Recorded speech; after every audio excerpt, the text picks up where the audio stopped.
Jerry Seinfeld turned down over $100 million for a 10th season of Seinfeld. $110 million. I could have got more than that. Proving he had the integrity to end the show on a high note and not milk it like some other once brilliant shows we could mention. If you're about the money, you're gonna go just so far. But was it really a high note? See, I think the show should have ended much sooner because the perfect last episode of Seinfeld was aired years before the actual finale. How did this all happen? You know, the idea that you have two guys who've never written a show. It's the hot summer hit, soon to be a series. Being run by a network executive that had never had a show. 75 million viewers. I know that we weren't doing well in the ratings. And they let us do it. Hi, I'm Alex from Big Film, and this video is about my favorite sitcom of all time, Seinfeld, and how it kinda jumped the shark. Let's begin. In 1988, real-life Jerry Seinfeld was approached by NBC to do a show with the network, just like the Jerry on the show did. So if you had an idea for, like, a TV show for yourself, well, we just love to talk about it. But Jerry knew that he needed help, so based on the chemistry he had with fellow comic Larry David, they teamed up to do the show together. I wrote it with Larry David, who's a comedian from New York, and neither of us had ever written a TV show before. Since when are you a writer? What writer? We're talking about a sitcom. George Costanza is, of course, based on Larry David. But while George had no place writing a sitcom since he had no prior writing or entertainment business experience, his real-life counterpart, Larry, had been a writer for SNL for a very short while. I wrote for Saturday Night Live. I got one sketch on the entire year. They cut another sketch, and I decided that's it. Mm-hmm. They're fooling with the wrong guy. Right. You know? We start talking, and then we go across the street to a Korean deli. We're making fun of everything in the deli. He goes, "This is what the show should be. Two comedians just making fun of stuff as they walk around during the day." See, this should be the show. This is the show. What? This. Just talking. Yeah, right. So the two teamed up, and that's how the Seinfeld Chronicles was born. The pilot episode aired on July 5th, 1989, and while it wasn't exactly stellar and didn't have much of a story, it did have some classic Seinfeld moments that the show would then build upon to create that trademark observational humor about human behavior and interaction. It's about nothing. No story? No, forget the story. You gotta have a story. Who says you gotta have a story? We tried a script. Who knew? And ultimately, when we read it, it just had a sensibility to it, a vibe that wasn't on television. It's hard to imagine now, but Seinfeld was not received well at first. The pilot itself was liked by NBC at the initial screening, but then when the numbers were in, the verdict was weak. We liked it. And it screened pretty well. The research came in, Seinfeld Chronicles, overall results, weak. Still, after a bunch of bad shows which they picked up and then failed, NBC decided to do 4 more episodes of Seinfeld, which would be the rest of Season 1. But if I were to single out one episode of Season 1 which pretty much set up the mood for Seinfeld, it would be Episode 2, The Stakeout. It has a very classic Seinfeld plot of Jerry being at an awkward dinner table but meeting a girl there, which he then tries to stalk in her office building so that he can ask her out. And it really gives you an idea of what the show would later become. Elaine, this is my cousin Artie Levine. Levine. Yeah, Levine.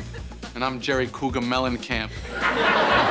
The scene of the actual stakeout, of him and George trying to figure out the lie they would tell her, is a classic Seinfeld moment which one NBC exec actually showed to others to prove the show's potential. And it marks, of course, the birth of the legendary Art Vandelay. Yeah, Art Vandelay. And the first time George lies about being an architect. 2 very classic Seinfeld running jokes. Let me be the architect. I can do it. I'm an architect. Well, what do you design? Railroads. I thought engineers do that. They can. If Season 1 had bits and pieces of Seinfeld genius, Season 2 kicks off with a great Seinfeld episode, one that really sets the tone for the upcoming years. The ex-girlfriend has some seminal Seinfeld moments, and it really shows how Jerry, Larry, and their writers were finally finding their footing, and they started off the season with a bang. You should just do it like a Band-Aid. One motion, right off! He's a doctor. You gotta pay what he says. Oh, no. I pay what I say. I can't be with someone if I don't respect what they do. You're a cashier. The second episode, The Pony Remark, reveals the series' dark undertones when Jerry upsets his aunt so much that she later dies. But no one seems to be too bothered by the whole thing. What, the pony remark? Oh, don't be ridiculous. You don't think I killed her? You know what that flight back will cost us? It was an innocent comment. She even had a pony. Oh, how she loved that pony. Then episode 3, The Jacket, kicks off a great Seinfeld tradition, having one line repeated ironically by various characters. Master of the house, doling out the charm. I can't get it out of my head. I just keep singing it over and over. Master of the house, quick to catch your eye. Master of the house, doling out the charm. Pipes down, chorus boy. Master of the house, turning on the clock. And characters getting out of awkward situations by leaving the other behind. Would you excuse me a minute? I'm gonna go to the bathroom. I'll be right back. The rest of the season is decent, but still not classic Seinfeld, until episode 11, The Chinese Restaurant, which was absolutely revolutionary for the time. An episode where nothing really happens, they're just in a restaurant waiting for a table and running into various problems. Should I do it, George? For $50? I'll put my face in this soup and blow. That became one of the episodes that really put the show into another category. I didn't get it. Doesn't something have to happen in this show? And I hope you recognize this legendary actor from that one TikTok movie from last year. Seinfeld, ball! The first 5 seasons are classic, and seasons 3, 4, and 5 are what I like to call the golden age of Seinfeld. This is where most of the classic episodes of Seinfeld reside. Season 3 is basically the first season of classic Seinfeld with all of its running jokes, quirks, and traditions. Everything they figured out about their voice as writers, how to write these characters, and how to structure most episodes is flawlessly applied in this season, and it only gets better from here. The alternate side, the 11th episode, also has the best Seinfeld line of all time. These pretzels are making me thirsty. These pretzels are making me thirsty. These pretzels are making me thirsty. Season 4 is, of course, peak Seinfeld, and the season that turned Seinfeld from niche sitcom to a national phenomenon, with classic episodes such as The Pitch. This is the show, and we're not gonna change it. Where they mock how fictional Jerry also pitches a show about nothing to NBC, like the real Jerry did. The Bubble Boy. What's a bubble boy? He lives in a bubble. The Cheever Letters. The cabin burned. Burn. The Junior Mint. It's a junior mint. And of course, The Contest, probably the most famous Seinfeld episode of all time, and the one responsible for making it such a hit show. Yeah, I'm out of the contest. It's the episode where they all make the bet and yada yada yada. They all lose one by one.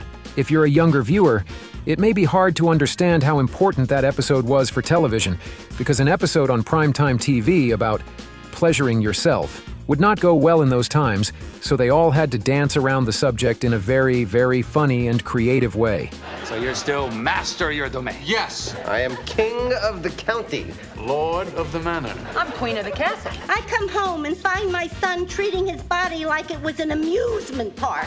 Then season 5 simply continued doing the brilliant Seinfeld stuff, with classics like the puffy shirt, But I don't want to be a pirate. the cigar store Indian, Somebody asked me which way is Israel. I don't fly off the handle. The Opposite, I'm the opposite of every guy you've ever met.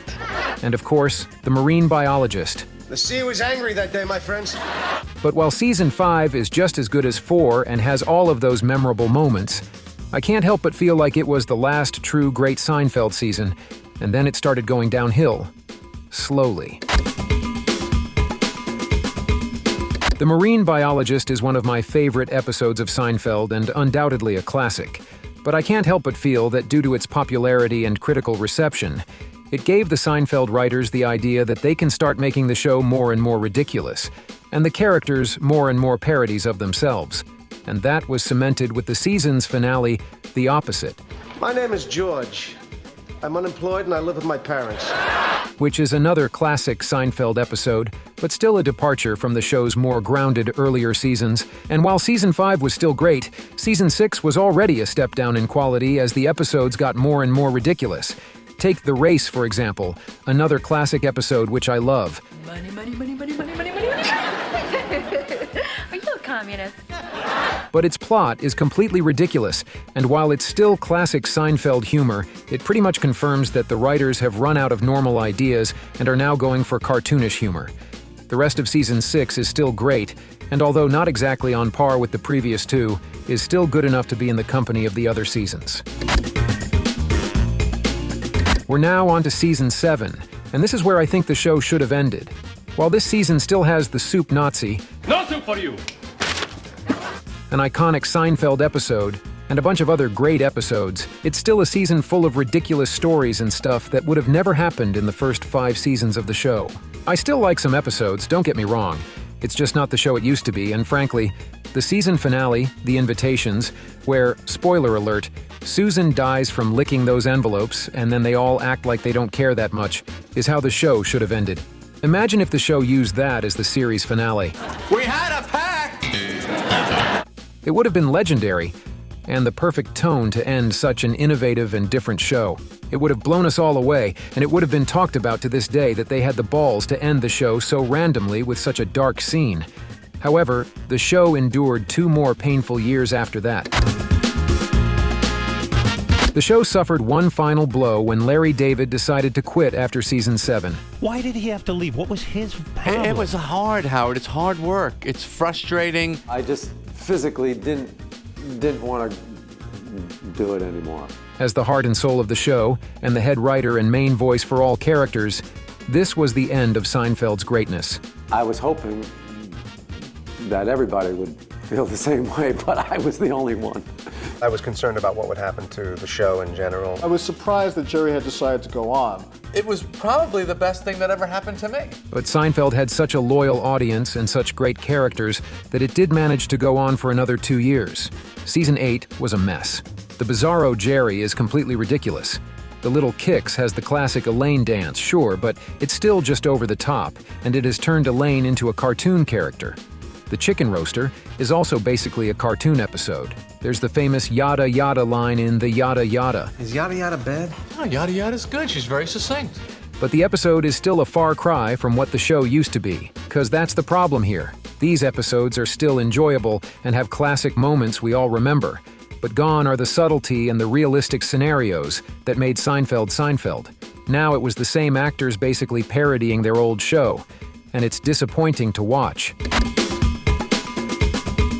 By now, I'm sure you figured out I'm not a fan of this era of Seinfeld, so I'm not going to go over all the ridiculous stories from this season, which is undoubtedly the worst Seinfeld season. Serenity now! I want to talk about the elephant in the room right now, the finale. Ooh, I'm ready, glory, hallelujah! Look, I hate this finale. I hate it as a Seinfeld episode, and I also hate it as the show's finale. But I'm going to extend an olive branch here. All things considered, I understand why they made it. They found a way to give all of those characters a reason to come back on screen and interact with each other, one final homage to all of them, and something they thought the fans would want to see. Again, maybe you're too young to remember when this show was airing. Hell, maybe you weren't even born. But this was an absolute cultural phenomenon, and the finale was a big, big deal. Tonight was the night that Seinfeld signed off. 80 million fans tuned in tonight to find out what will become of Jerry, Elaine, Kramer, and George. Many fans feel losing Seinfeld is punishment for them. So they didn't want to just make a normal episode, they wanted to go big, bring back everyone, and give a satisfying finale for everyone. Even Larry came back for this one. I also don't even mind the idea that they all went to prison at the end. Hell, Jerry's stand-up in prison is actually funnier than most of the stand-up done on the show, but the finale stunk. It made no sense. The trial made no sense. And some of the scenes just reeked of desperation to give famous Seinfeld lines one more go. They're real, and they're spectacular. It was forced, self-aggrandizing, and worst of all, not really funny. I understand they were under a lot of pressure to give a grandiose finale to one of the most popular shows of all time, so I get it. At the end of the day, no show, no matter how great it is, can last forever, much less when it's a comedy show. The fact that Seinfeld had at least 5 years of genius, groundbreaking writing, and that even at its worst it was still pretty good and entertaining, is an actual miracle. And I give Jerry and Larry all the credit in the world for knowing when to step away from it and call it a day. But then Jerry waited another 2 years anyway. How dare they do that, If you like this video, check out our other stuff and then hit subscribe. Don't be lazy.